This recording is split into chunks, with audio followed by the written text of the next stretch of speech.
So, Aegon, where would you say the horse racing industry is at the moment in regards to helping jockeys who may be struggling with their mental well-being?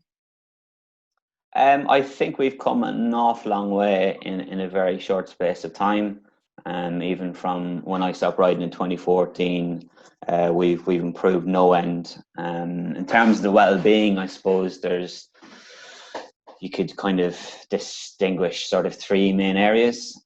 So we have sort of clinical referral route for those who might be really struggling psychologically. Um, then we have sort of more general overall well-being, and I think in that scenario, Jets do a really good job. So Jockeys education and training, they kind of look right from the get-go when a jockey gets their license. They look at developing the person outside of racing, so developing your skills and transferable skills, and really kind of reinforcing that you're not just a jockey.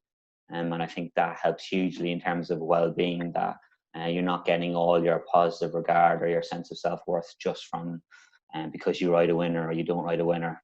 Doesn't necessarily make you a good or a bad person. So I think that's huge. And Jets also help in terms of when jockeys are injured. So they set up sort of further training, whether it's, there's carpentry kind of qualifications that people have done, HGV licensing, plumbing, electricians, all different kind of careers that people can kind of start while they're still racing. And then for the career transition, that's somewhere where Jets help me no end. So in terms of funding, they funded a large percentage of my university fees up until now, and they keep doing so, which I'm incredibly grateful for. And then I suppose my role then, maybe is more sort of that performance mindset. And I look at sort of, well, it starts off when I meet the jockeys for those licensing courses and just giving them an introduction to sports psychology and trying to get across that it's not necessarily if there's a problem or challenge, but you could just want to improve and develop your performance. And there's lots of athletes that have done that and lots of jockeys that have done that. So trying to get that across, it's not just necessarily problem focused. So yeah, I do a little bit of that, and then I'm working with the one-to-ones with jockeys in terms of sort of phone calls. A lot of the work I've done, again, around sort of confidence, dealing with failure, balancing relationship with trainers is a big thing, especially as a jockey goes through their claim and maybe they're trying to keep one or two trainers happy. Just offering that space for that jockey to have a conversation, and I would probably give very little input, but I can kind of bounce back ideas, and again, understanding that language and helping jockeys kind of through some of those areas. So that's a sort of kind of the overall sort of three main phases or spaces. But yeah, in terms of the referral for the clinical route, so obviously the Professional Jockey Association, the PJ, have a direct referral, working with clinical psychologists and clinical counselling. So if a jockey feels that they might have a challenge or an issue in regards to their mental well-being, and they've got 6 free sessions straight off the bat with a clinical psych or a counsellor. And then if more is needed, then it's just a very quick review, and the PJ then go again. So however number of sessions they need on top of that, and they get that. And there's a 24/7 helpline for jockeys that they can ring, and they can have direct access to a counsellor if they just need to get something off their chest, which I think is really good. And similarly, the Injured Jockeys Fund offer psych provision. So if a jockey goes in and gets a rehab, they usually have a sort of a triage of what the jockey needs, and a part of that package is psych support as well. So that's based in the IJF centres in Lambourne, Newmarket, and up in Malton. So I was speaking with some of my colleagues, but up until now, I think we've had 150 jockeys approaching for wellbeing services. So I think that's a really good number. It represents about 40% of the current licensed jockeys. So that's between the PJ and the IJF. And so I think we have a really good kind of engagement percentage. I think if you read the article that Harry Teal spoke about last week in The Guardian, he kind of spoke of how the system worked for him and helped him. So I think it's good to kind of get that positive feedback, but also be mindful that we can always improve.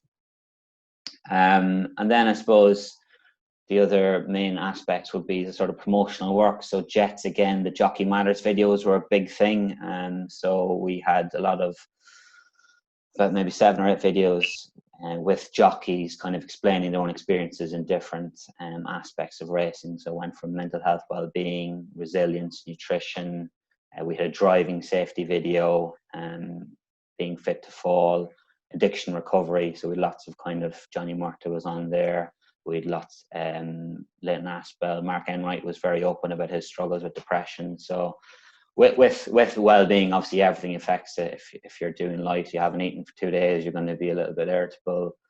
So those Jockey Matters have been really good in getting jockeys' experiences across and just making it okay to kind of talk to themselves and each other about such challenges that arise. So I think they've been really good in terms of the promotion and sort of normalized conversation around all topics and well-being.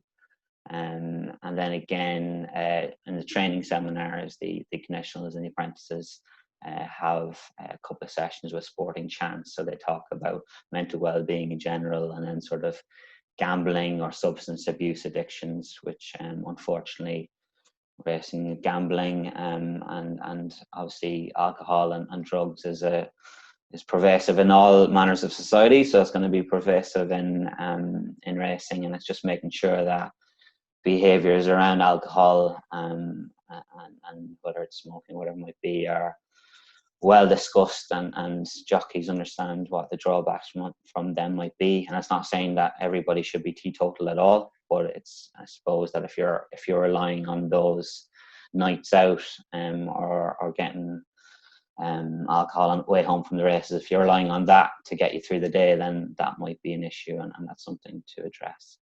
You touched on that you used the word normalize, which is something I think normalizing seeking help for mental well-being across the board, not just in sport, is certainly been a hot topic over recent years. And jockeys have access very, very freely and easily without feeling any kind of shame to nutritionists and physios. So their kind of physical well-being is really obviously taken care of. Do you think there would be a place for having a mental health professional present, more present? So you're saying that services are easily accessible, but perhaps more could be done to make it more accessible, almost given to jockeys. Yeah, for sure. I think if you're looking, it's a difficult industry because there's no sort of, we're all sort of spread out, and it obviously goes the length and the breadth of the country. So it's not like a jockey goes into a training centre every morning like a footballer might and has all these services to hand. In saying that, the Injured Jockeys Fund centres have been obviously wonderful over the past sort of 10, 15 years. So when you're looking at sort of the main services, you look at physio, S&C, nutritionists, they're all sort of on site. And even if you're a jockey and you've been used to eating a certain way, and you meet a nutritionist in there, you mightn't necessarily engage with them the first time, but you might have a conversation with them and they seem okay, and then it could be a month down the line and it's actually, I need a little bit of help with my nutrition or my diet around my food choices, whatever it might be. So I do think we could probably increase the physical presence maybe of wellbeing practitioners or sports psychologists or clinical psychologists, and maybe in those centres. And I know certainly the PGA and the IGF have done their independent reviews of those services, and I'm fairly certain that there are plans to implement some of those changes and that have come out of the reviews. But I do think passing someone in the corridor, having an odd chat every now and again, will help normalise their position, and then hopefully a jockey might be more willing or more encouraged to actually, they seem okay, they're not a shrink or kind of the classic side caricature that you might have. And again, I would reinforce that it's not necessarily because there's a problem, but you might be at baseline and you can get better as a jockey, and if your mindset is a little bit improved in certain areas. So yeah, I think a physical presence would be helpful. But yeah, that's certainly one of the challenges that has arisen over the past couple of months in terms of those independent reviews, but that's something that is in the pipeline. The Injured Jockeys Fund and the Professional Jockeys Association have taken some criticism in recent weeks since the death of Liam Treadwell. Do you think that's justified? And is there anything else that you would be pushing forward to suggest should happen? Difficult question. Is it justified? Like I knew Liam quite well, and I couldn't say any more than has been said before in terms of his character. He's a fantastic person. With not going into the details of that too much, because obviously it's quite sensitive, quite raw still for a lot of people.